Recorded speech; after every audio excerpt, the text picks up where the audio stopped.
right? Antediluvian. What was antediluvian man like?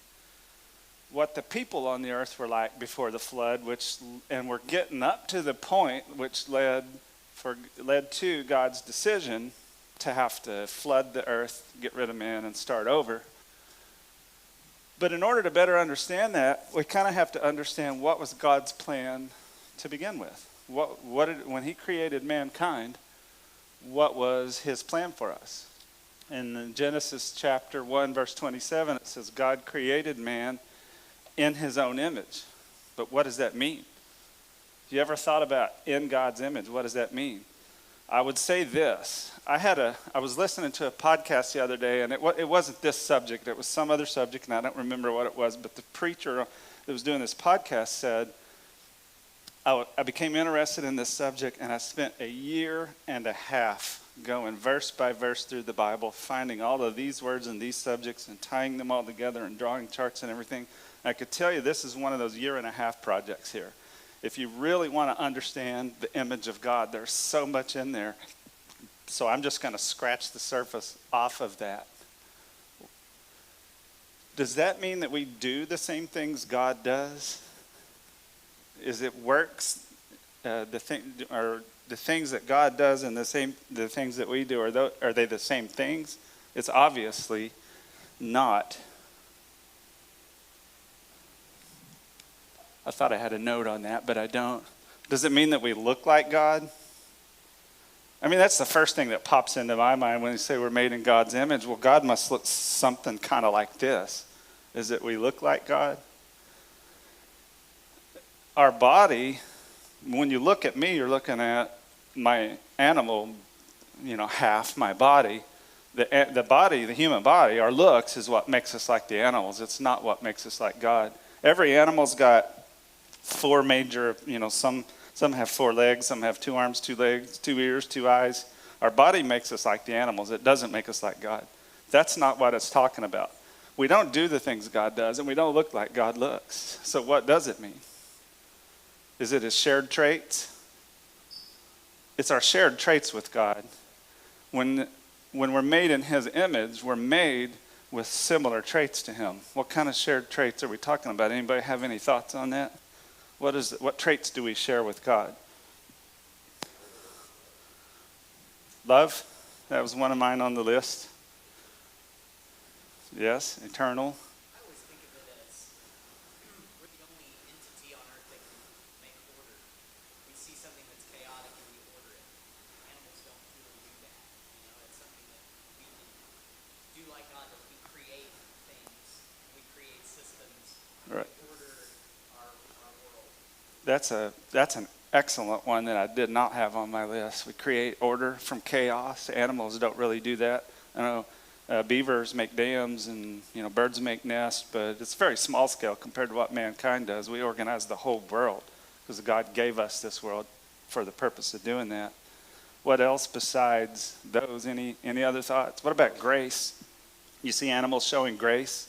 We show grace to people, and we learned this from God, didn't we? We show grace. You see one pit bull steal a pork chop from the other one, he's not getting no grace on that. All right, there's going to be a fight, right? Yeah, love, animals do love to a certain extent, but not the kind of agape love that we've learned to share with each other and the kind of love that we have for God. What about intelligence? We have a significant intelligence over what the animals have, right? We can do algebra. I've seen a horse that can add what's 1 + 1. I've seen that, and that's about as far. They do say that a parrot's about as average, on about the same level as a 3rd grader with intelligence, but I like to think I'm slightly above a 3rd grader. Justice, animals don't have that. We could probably go on and on. Anybody else have anything else you want to add to that? Joy, that's a great one. My dog shows a lot of joy when I come home from a long trip, but it's short-lived. After a few minutes, she goes back to bed, and that's the end of that. So shared traits with God is basically what he's talking about is a reflection of his righteousness and his holiness. And when God created man, his plan was to populate the world with the mirror image of his righteousness and his holiness. It's kind of like if you walk around with a mirror, when I walk up to it, it reflects my image. For us to reflect God's image, it's his character, though, not his physical image that we reflect. This is a big $64 million question. And I would say this is probably, perhaps, one of the most hotly debated topics among theologians. You know, those self-important theologians that run the theological seminaries and things at the colleges and universities. Are we still in the image of God after we sin? We know that God created Adam and Eve in his image, and they were in his image before the sin, and they were in his image before, right from the beginning. They started off in his image.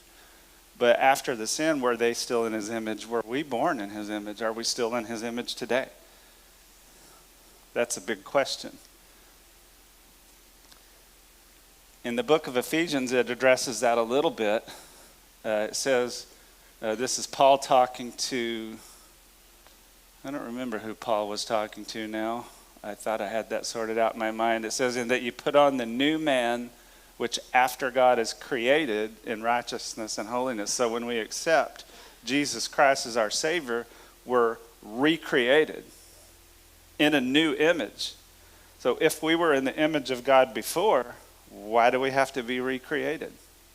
I heard one Bible teacher put it like this: if you go home tonight, and somewhere, everybody's got at least one somewhere on your wall, an 8x10 photo of your wife or of your grandkids or of your parents or whatever. You walk up to that photograph, that's an image of them, right? With me so far? Go get in the garage and get you a can of red spray paint and spray paint the glass on that. Is that still an image? Is that still an image of the individual, whoever it was before? Yeah, it's still an image, but it's marred, it's covered, it's corrupted. And that's what sin does to us. I'll just have to give you my opinion, because I don't know that theologians will ever agree on this. If we live another, if Earth is, if theologians are debating for another 1,000,000 years here on Earth, I don't think they'll ever agree on the answer to that question. There's going to always be opinions to the answer to that question. My opinion is, yeah, we were born in the image of God. We were created in the image of God. We still are. We sin, that mars that covers that with glass with spray paint. And when you accept Jesus Christ, he washes that spray paint back off so that we can see that image of God. When we accept Jesus Christ, we put on the new man. We're recreated in a new image, but we were the image of God, but corrupted before that.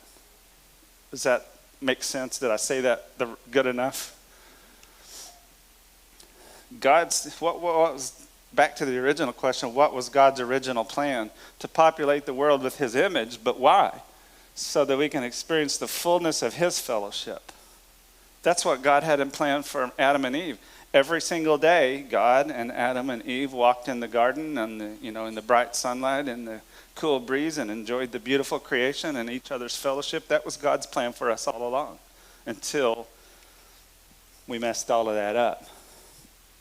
To experience his blessings, his creation, and to reflect his image. God's plan was for us to populate the world with a whole bunch of little images of God running around. That's what he wanted. But what happened?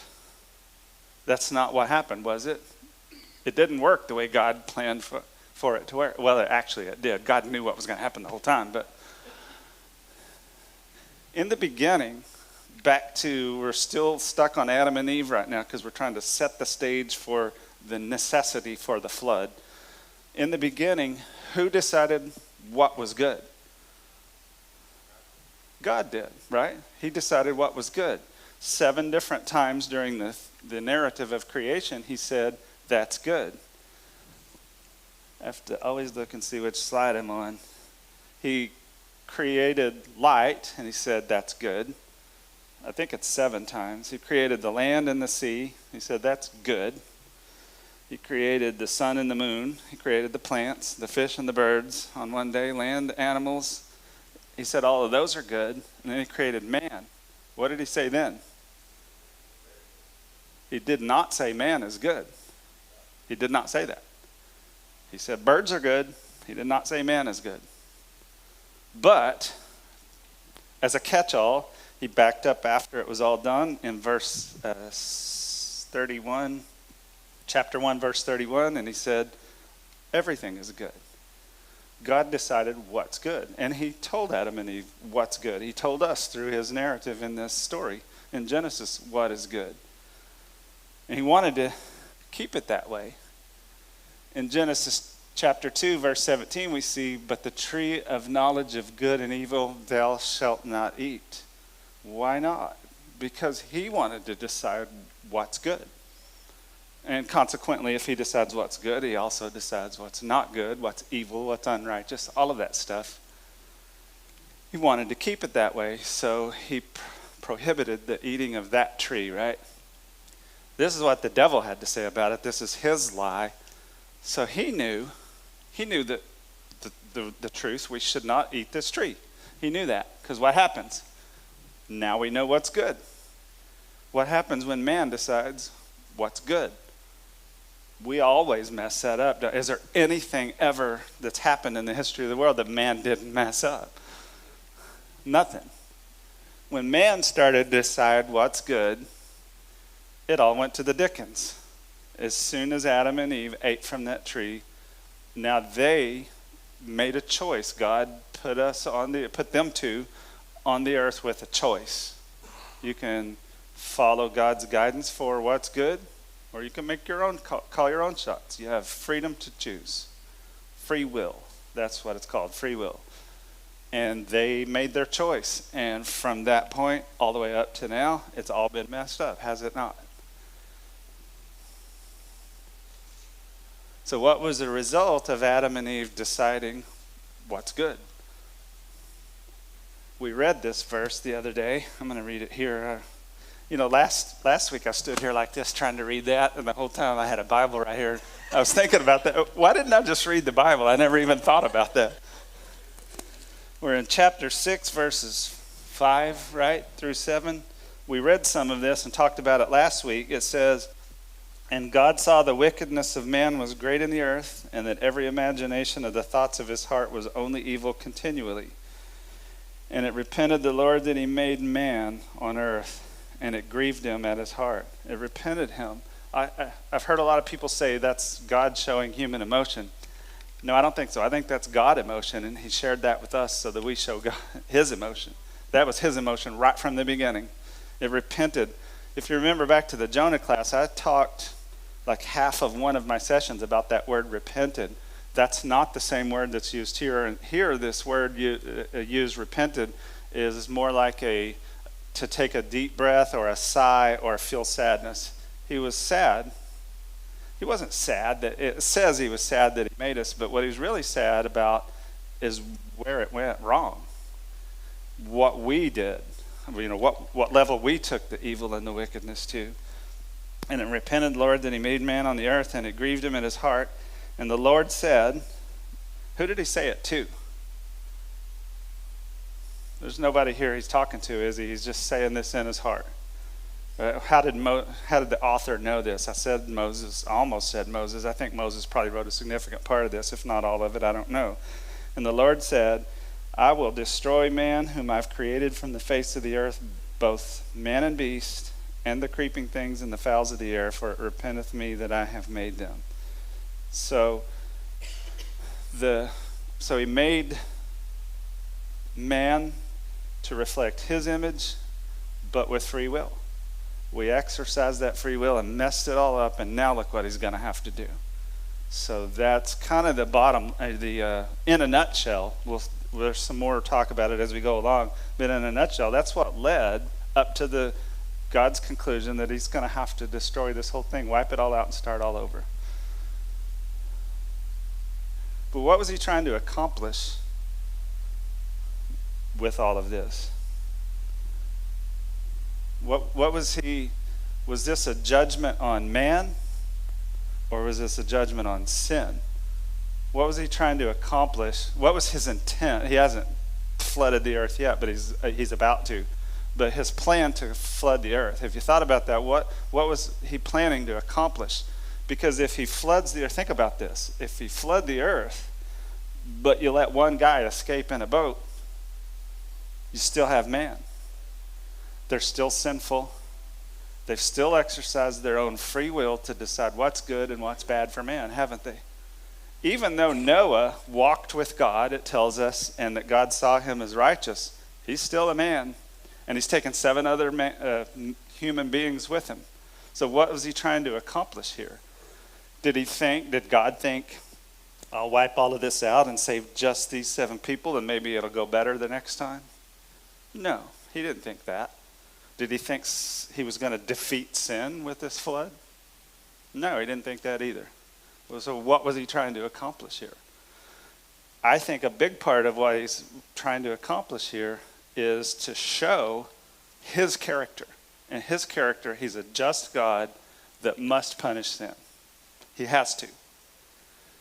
And he showed us throughout the earlier parts of Genesis what his plan to defeat that sin in the future is. We'll talk about that a little bit here in a bit too. But what he's trying to show us with this flood, he didn't wipe out mankind to think he'd get a better run the second time or because it's going to defeat sin. He knew that that's not the case. He was trying to show the rest of us that's going to read this narrative over the next 2,000 years, or this was written even longer ago than that. I don't know how long ago. It's 4,000 years, we'll say. If I'm wrong, shoot me. But we will, so for the rest of the time that we're here on earth reading this narrative, we see God is a just God and sin requires punishment. That's what we see from this narrative. I don't really think, sir. It does, yes, it does show mercy. It shows grace and mercy. It shows a lot of characteristics of God. I just focused in on one of those, but I think it shows a lot there. With all of that wickedness, I mean, we talked quite a bit last week about how wicked the world was before the flood. Well, it's kind of like that now, isn't it? So how are we still here? How has he not wiped us out again? How does he not wipe us out every 1,652 years or whatever the number was and start over? Why does he not have to do that?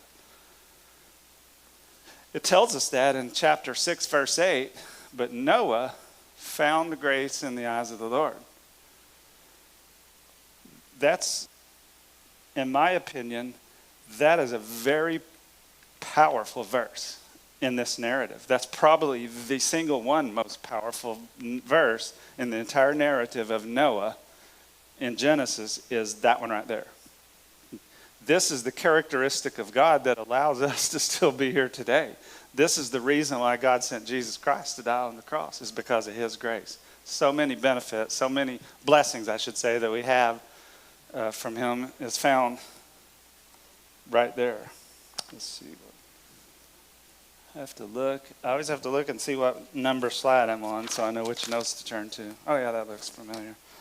So this is the first time the word grace is used in the Bible, but is this the first time grace is shown in the Bible?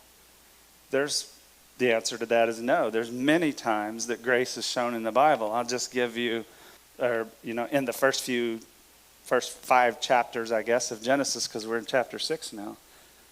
It says in chapter 2 or 3, I think it's chapter 2, that the woman will crush the head of the serpent. It says that after Adam and Eve ate from the tree, the forbidden tree, and God came down and he was addressing 3 people, the serpent, Adam, and Eve. And he told them, and he recorded it here for us to read, the woman will crush the head of the serpent. What does that mean? Does that mean she's going to go to the garden shed and get a shovel, chop his head off? The snake? No, it doesn't mean that. What does it mean? That's right. This is a prophecy of Jesus Christ.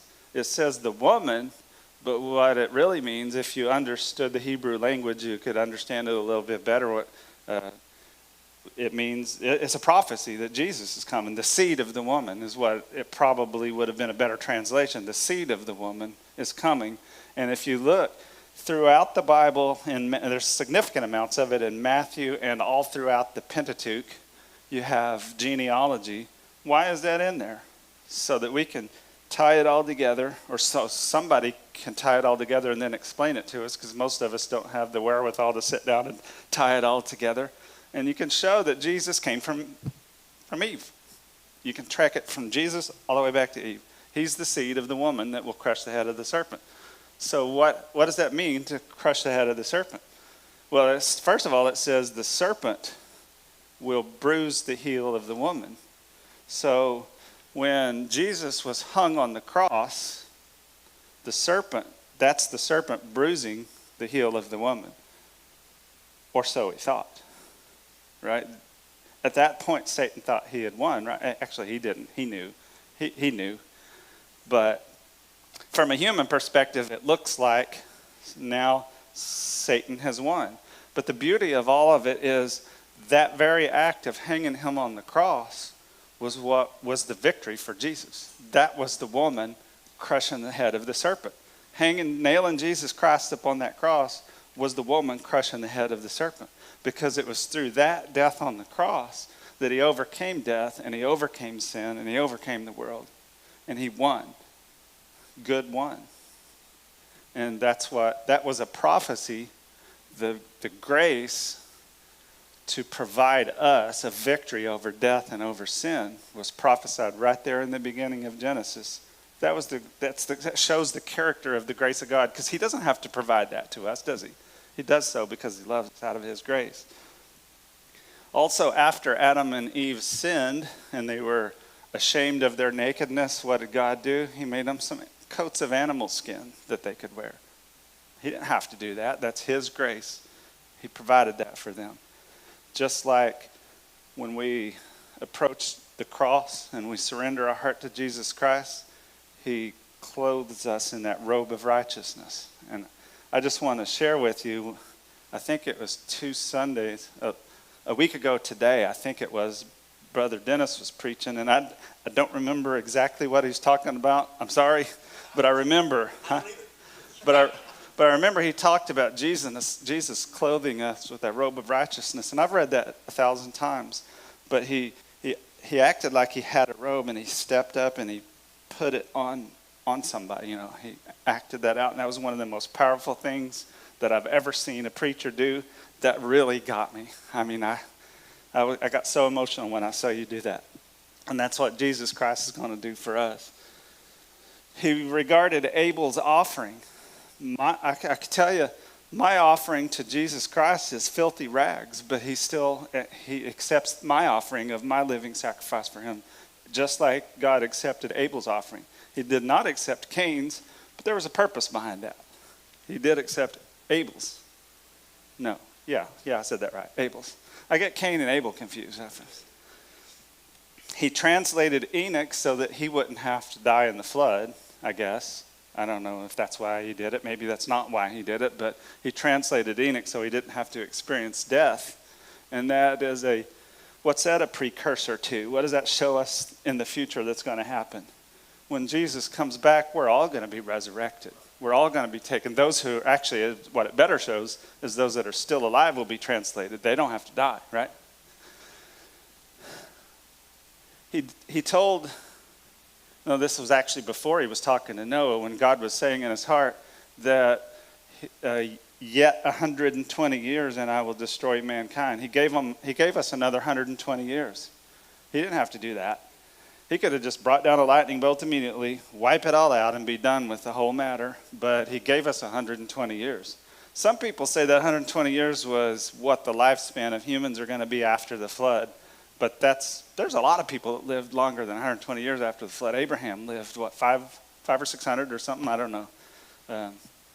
That's not what it meant. It meant from the time that he said this until the time of the flood was 120 years.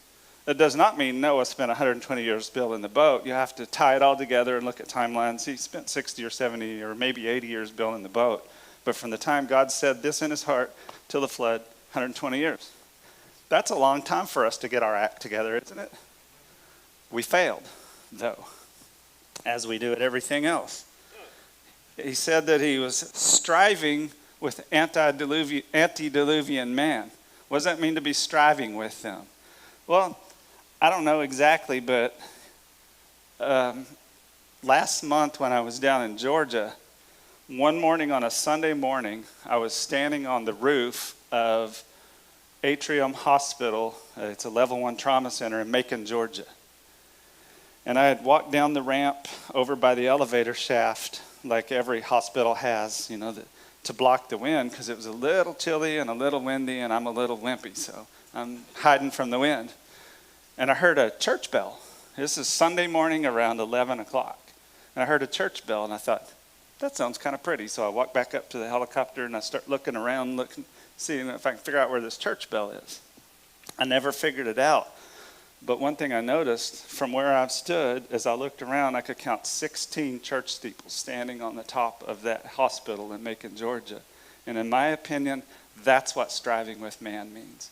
16 different places in this one little community here that God is striving with man. The gospel is being shared and the work is being done. 16 different places, and every community in America is just like that. God is still striving with us today, and he was striving with them. That's the grace. He doesn't have to do that. That's the grace of God. That's his gift to us. Noah walked with God, but did he earn God's grace through his walk with God? No, he didn't earn God's grace. We could never earn God's grace. We'll never be good enough. Noah wasn't good enough either. Don't fall for the trap of reading about Noah thinking God picked him because he was the best.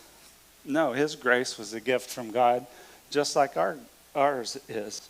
Romans 3-10, it says, as it is written, there was none righteous. No, not one. A very familiar verse to you. None of us will ever be good enough to earn that grace of God. It's a gift given to us. God chose one man to save mankind. Later on, he judges one man to save mankind, or he judges sin through one man to save mankind, I should say. In Mark chapter 10, Jesus said himself, why callest thou me good? There is none good but one. That is God. Well, Jesus is God too, so of course he's good. But Noah wasn't good. He did walk with God, but would God say that I walk with God? If this story was written about, if somebody writes a story about me 4,000 years from now, will they say I walked with God? Will they say all of us walked with God? I would think probably, yeah, we're Christians, we're saved, we have the grace of God, we have the Holy Spirit, we walked with God, but I'm still not good enough to be the chosen one to save all of mankind. I'm not good, all right? Neither was Noah. Some other things we can learn from the narrative about grace, things we can learn about grace from the narrative of Noah, is the necessity of God's grace. And where do we look to learn that? If you look at the verses, we've read them a couple of times already, what mankind was like before the flood. They were all wicked. Let's see if I can get the words right. Every imagination was of evil or wickedness, and they were bad. They were really bad people. I can't even remember the words now, but they were really bad people. All the time. Every imagination, all the time. It's a pretty bold indictment on mankind, and that's no different than us, right? We're the same as they are. And the antediluvian man, they couldn't, I heard Brother Dennis say this morning, they couldn't turn over a new leaf. They couldn't work on getting a little better. They couldn't pull themselves up by the bootstraps. They were dead. I forget what verse it is that says, you were dead. Paul tells whoever he's talking to. I should have looked that one up. That would have been a perfect fit for this. You were dead. They were dead in their sins, and there's nothing they can do about it. You know what it means to be dead? When you're dead, can you do anything about it? I've flown a lot of people on my helicopter that have died while we were flying them. And when we get to the hospital, I've never heard one single doctor look at them and say, that's all right, we'll let them deal with that themselves. They'll figure it out. No, there's nothing you can do about it. You're dead in your sins. These people were dead in their sins. There's nothing you can do about it. There's only one way out. Grace is the only way out. Without grace, we'll never lift ourselves out of that pit. We'll never defeat that sin. We'll never defeat death. There's only one way. That's the necessity of grace. What's the alternative if we don't have God's grace? Because they didn't. We're fortunate that we do, but they didn't. What's the alternative to sin is judgment. Look at the judgment that's coming here in this narrative. Here pretty soon, God's going to flood and wipe out the whole world. That's the alternative to grace, is judgment.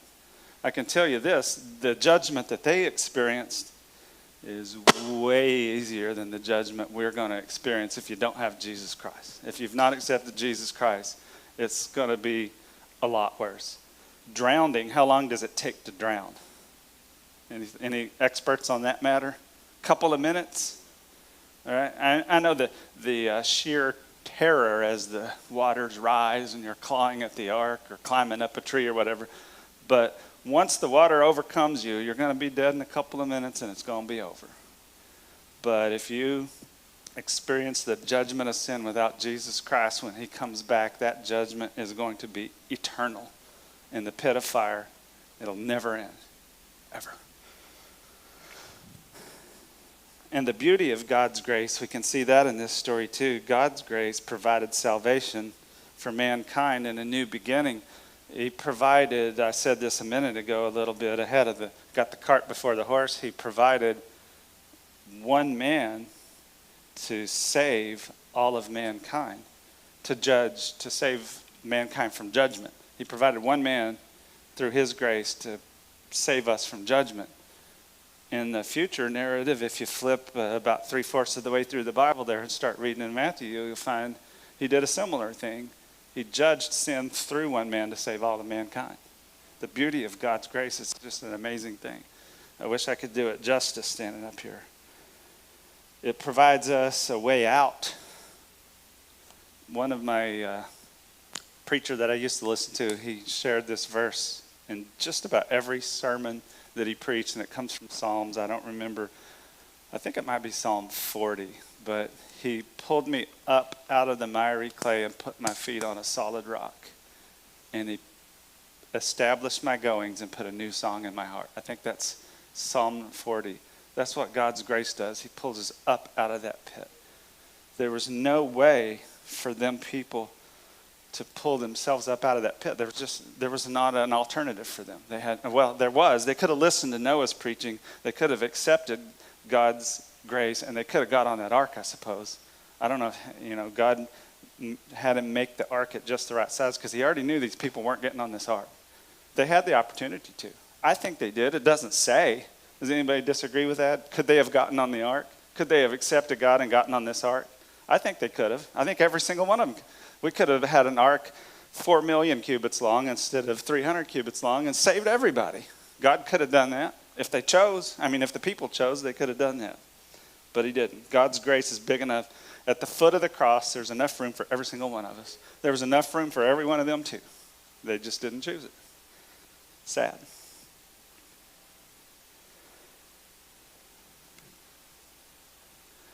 Okay, on to a different subject here. Do we have scientists today, evolution scientists, as well as creation scientists? I hit on this briefly earlier, but they all agree on one thing, that every female can be tracked all the way back to one mama, and every male can be tracked back to one father. And it says here, and why do I include this in this discussion? Well, this is why right here In Genesis 6:9, it says, these are the generations of Noah. Noah was a just man, and this is what I'm focusing in on, perfect in his generations. I'm going to talk a bit about what that means. And Noah walked with God. We talked about that a little bit already. What does it mean to walk with God? Well, what does it mean to walk with anybody? You follow them, you go the same direction they're going, you believe in the things that they believe in. But what does it mean that he's perfect in his generations? Any thoughts on that? If you remember back when we were talking about the evil of mankind, I keep going back to that. In that passage of Scripture there, it talked about how the sons of God intermixed with the daughters of men, and they created this, the men of renown, men of old. You remember that discussion? In Noah's line, from Adam through Noah, there was none of that intermixing going on. He was a perfect line from the line of Seth. God gave us Cain and Abel, and then Abel was killed, and then through his grace he gave us a new line to carry the seed, to provide, to be the beginning of the seed that would lead us to Jesus Christ. And Noah was from that line. He was perfect in his generations, in his family, his mom and dad, his grandma and grandpa, all the way back to Adam. There was no intermixing. He was perfect. Every one of his ancestors was from the line of Seth. That's what that means. What it does not say, though, is the wives were perfect in their generations. Now, Japheth, Shem, and Ham would have been, because they're the sons of Noah, but the wives were not. So we carried just a little bit of that line of Cain with us through the bottleneck of mankind at the flood and repopulated with it on the other side of the flood. So that was not wiped out. God knew that was not going to be wiped out. He was not trying to start over. This shows it to me. When a female has a baby, a female baby, when a woman has a female baby, she passes along what is called, and I don't understand, if there's a scientist in the room, you can stand up and explain mitochondria if you really want to. I don't know and I don't care, but I do know that women pass mitochondria to female offspring, but they do not pass it to male offspring. All right, so if you're a female and all you had was sons, your mitochondrial line ends here. It won't be continued. But it does pass to the female generations, and consequently, on the male side, the males pass the Y chromosome to their male offspring, but not to their female offspring. So if you're a man and all you have is females, your Y chromosome line ends here. And it's through the study of that and the understanding of that scientists have been able to look. Actually, I left one step out. They can look at that mitochondria on the female side and that Y chromosome on the male side, and they see that there is very minuscule mutations in that from one generation to another. And based on how much it mutates, these are some smart cats, I tell you. I would never figure this out in 40 million years, but they were able to look using that mutation rate and look all the way back in history and trace all the females back to, according to the evolution scientists, 25,000 years back to one woman was the mother of all creation, all female creation. Pretty neat, huh? And they did the same thing on the male side with the Y chromosome, and they were able to track all of that back. And I don't remember how far back to one father of all creation, but there was a problem. The two didn't match.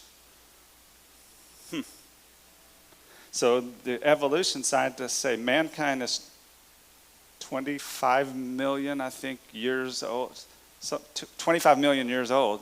Man has been around for 25 million years, but the mother of all creation is 25,000 years old. That doesn't add up either, does it? We've really got some holes in all of this theory. And I'll tell you what, here's how it's explained by the creation science, and then I'll get to the gap between the two next. The creation scientists say, well, if you start with the history, it tells us what happened right here. And you use this as a basis to understand your science, you'll find that the pre-flood era, with the dome of water around it, like I talked about last week, it was a whole different world. Those mutation rates were not the same. They were significantly less. Right? There's all kinds of evidence and proof of that.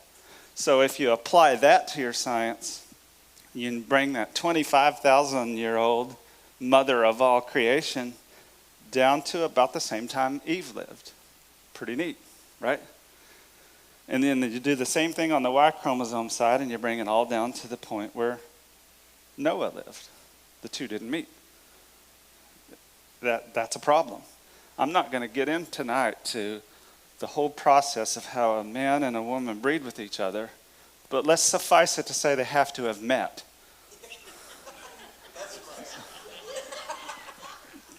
I draw that fair conclusion. I would say the two have to have met. So even on the creation scientist side, there's still a pretty significant gap of right around 2,000 years between the mother of all creation and the father of all creation. That's strange.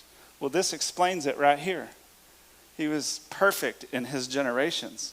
So his DNA, Noah, the father of all creation would have been Noah, and his generations were perfect. If you go back past Noah, you get the exact same results in each generation all the way back to Adam. That's why they can't see that in their research. Their research ends with Noah. They run into this block because if you go back past there, it looks exactly the same. He was perfect in his generations. The wives were not. So you can go back past the flood in this scientific research, and you find that the mother of all creation was Eve, and the father of all creation was Noah.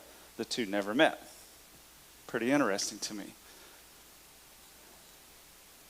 Another thing that I learned in my studies, and I mentioned this last week too, actually, that every single element to create life is found in the soil or the dirt. So we are just like dirt. And we have one mother and one father. And one other thing, I almost left this one off. I was getting to a crescendo here on this slide and almost forgot to talk about the amazing rib. Does a man and a woman have the same number of ribs today sitting in this room? Yes, they do. They have the exact same number of ribs. Let me explain. This is fascinating to me because I always thought the same thing my whole life. And I thought, I better research this because if I'm going to stand up here, I better know the answer to that question, right?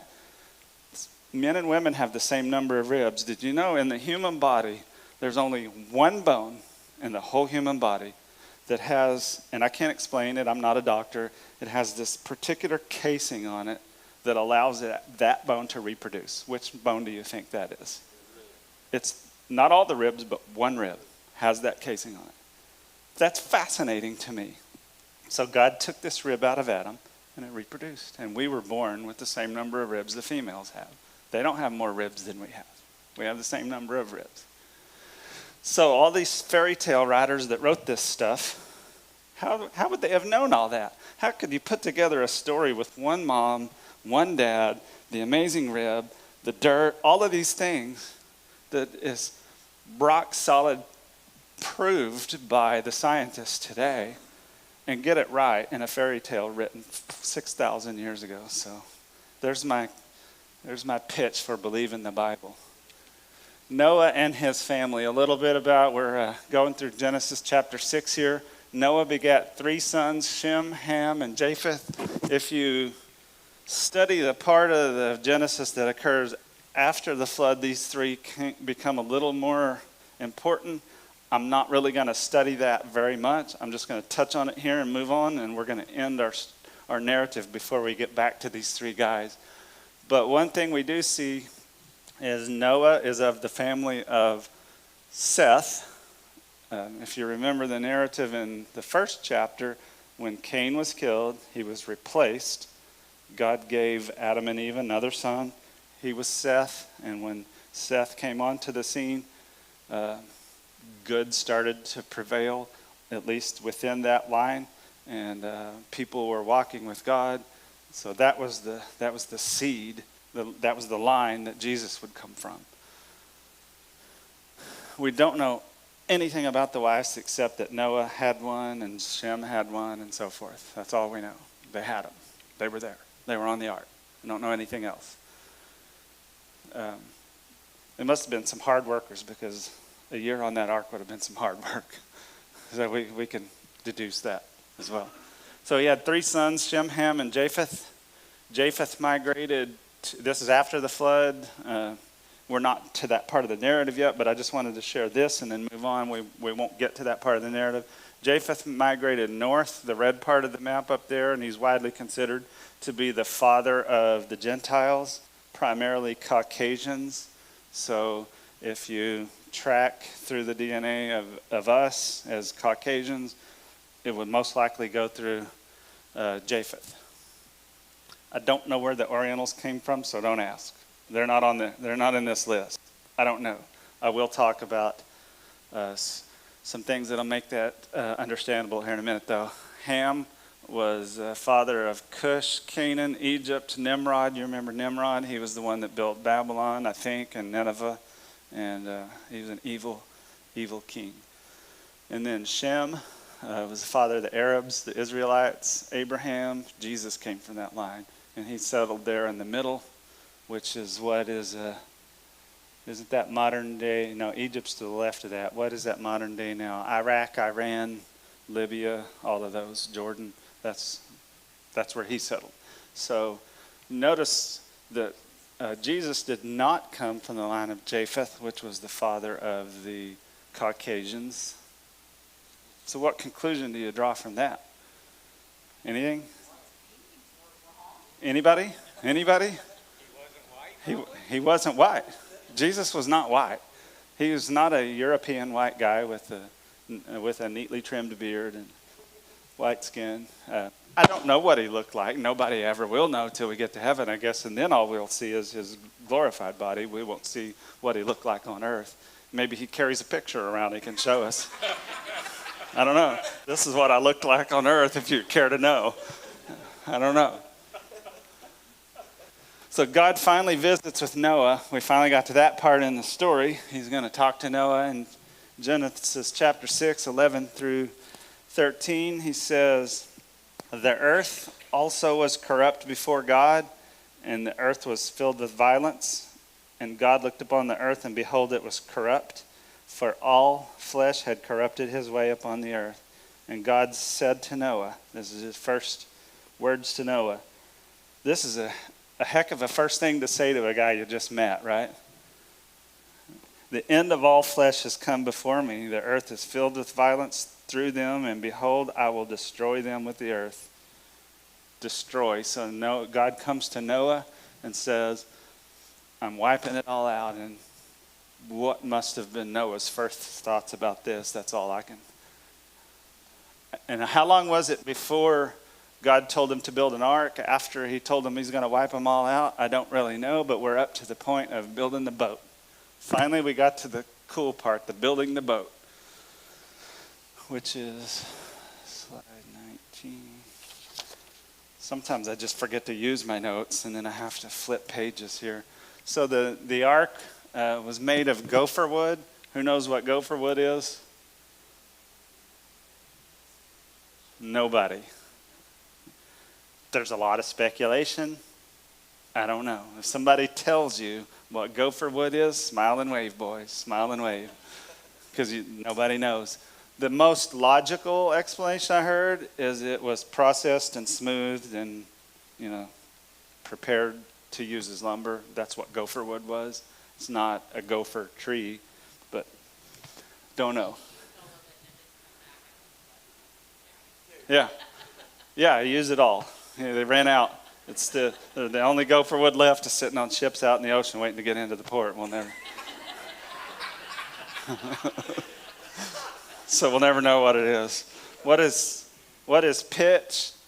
I don't really know. Something he made from a source of trees that he used to waterproof the ark, basically. Tar, kind of like tar. One person who claimed that he saw the ark, which I doubt, but it could happen, I guess. He said it looked kind of like a green moss on this wooden boat sitting on the mountain of Ararat today. I keep thinking, well, if the ark's up there, why don't anybody have a picture of it? But we'll get to that here in a little bit. It had many rooms in it. That's because there's many animals. It had a window. God only told him to put one window, and it looks up. It doesn't look down. Can't read that one very good. It has 3 stories, 1 door. There's only one way in and one way out. We'll talk quite a bit more about that here in a little bit. It has roughly the capacity of 450 semi-trailers. That's a lot. I would have never thought that much. If I was going to guess, I wouldn't have guessed that much. Each trailer will hold somewhere around the neighborhood of 250 animals the size of a sheep, which is a total of 112,500 sheep-sized animals.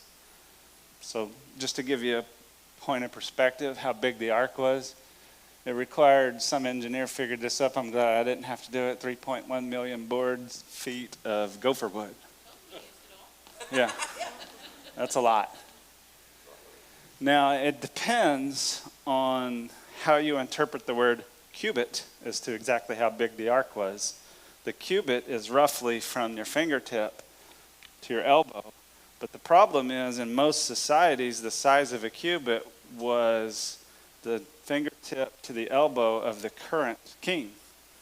So if Kareem Abdul-Jabbar was the king, the cubit would be significantly different than if Danny DeVito is the king, right? So we don't really know what the cubit was. We can only speculate. I figure this is a pretty accurate guess. I've seen about half of the sources I researched when I was looking into this said the ark was 510 feet long. Half said it was 450 some odd feet long. So somewhere around there. Well, 85 feet wide, 50 feet tall. There's a comparison of it to the Titanic and what it might have looked like. Some people have said there's no way the ark, look, it's smaller than the Titanic, and the Titanic could only hold 2,000 people.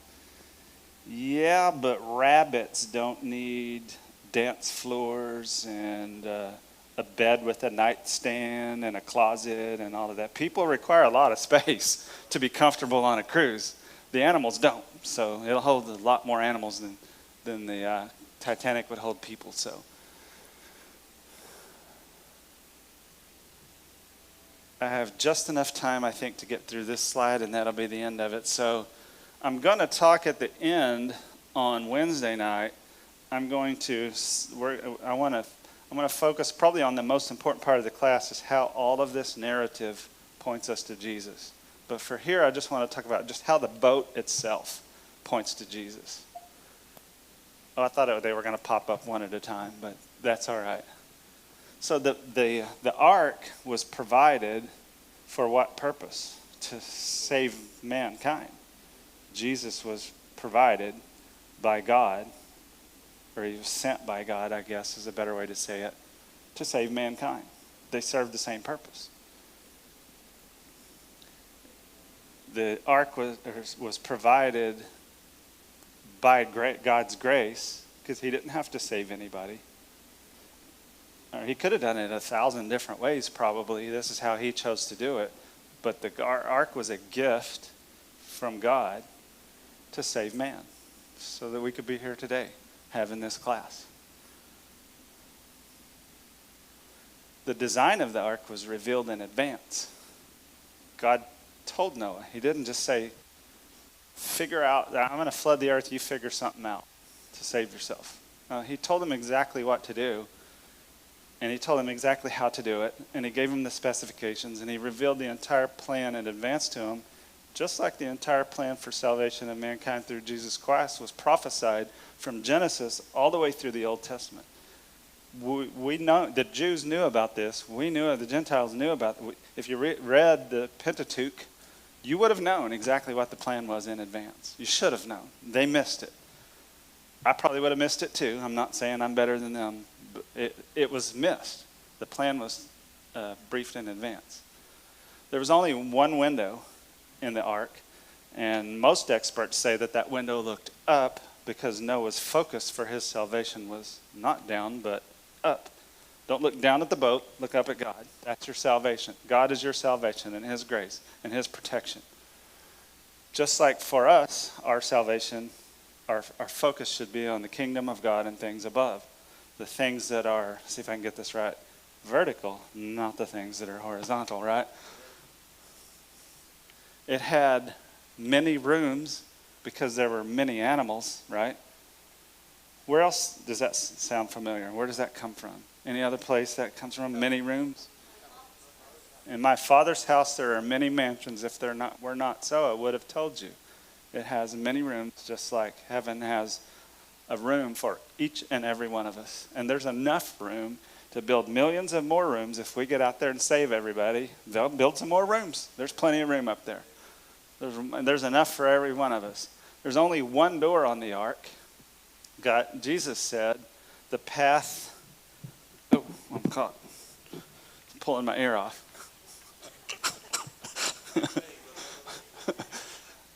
The path to destruction that leads to destruction is wide. I'm paraphrasing, but the path to salvation is narrow, and only few will find it. And he also said, what else did he say? I'm the way, the truth, and the life. No one comes to the Father but by me. There's only one way in. Friends, there's only one way. I know that you know that. That's right, he did say that too. The ark was the refuge from the storm. That's for the 8 that were on there, plus all of the animals. That was the refuge from the storm. And the grace of Jesus Christ in our hearts is the refuge from the storm that's boiling on this planet right here now and today. That's the only refuge that's available to us. There's no other refuge. It's that or nothing. You choose Jesus or you die in the storm. It's hard to read. Man was invited in. We'll get to that verse here pretty soon, but it said that God commanded Noah to go into the ark, but he invited all the people into the ark. And in my opinion, I know the word says commanded in that verse, but Noah could have said, no, I'm not getting on that thing. It was an invitation to salvation. It was an invitation to security and protection from the storm. It was an invitation to go in. We're invited into the cross today. We're invited to the cross of Jesus Christ. We're invited into his fellowship. We don't have to go. It's a choice. Just like the ark. They didn't have to go. The ark was secure. God, once Noah and the family and the animals got on the ark, God shut them in. He sealed that ark, and they were secure in there for however long they needed to be. They didn't know how long it was going to be. God didn't say you're going to be in there 150 days. Make sure you take 150 lunches with you, 150 suppers. You're going to be in there 100. He didn't tell them how long they're going to be in there. They just knew that they were secure in there. They were closed in, just like when we come to Jesus Christ and surrender to him. What does he send our way to seal us? The Holy Spirit. He sends the Comforter to us, and it seals us. It uses that exact word. I don't remember the verse if somebody would like to share that, but we're sealed by the Holy Spirit. We're secure in Jesus Christ, just like they were secure on the ark. And one more. It's covered with pitch, inside and out, to protect it, to keep. It's okay to have the boat in the water, but it's not okay to have the water in the boat, right? So the pitch kept the water out of the boat, just like the blood of Jesus Christ protects us from the sin. We're not only saved by the blood of Jesus when we accept him, but we're also protected here from sin. We're released from the bondage of sin here on earth too. We're protected by that blood, by that robe of righteousness. that Jesus puts around us. And I am 1 or 2 minutes over. But what's 1 or 2 minutes among friends, right?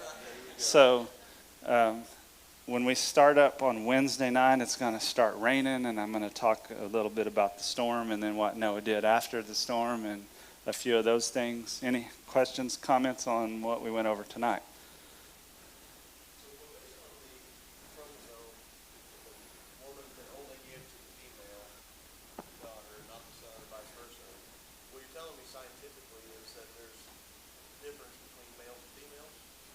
There you go. There is a little bit of difference between males and that's another thing that scientists miss. The evolution scientists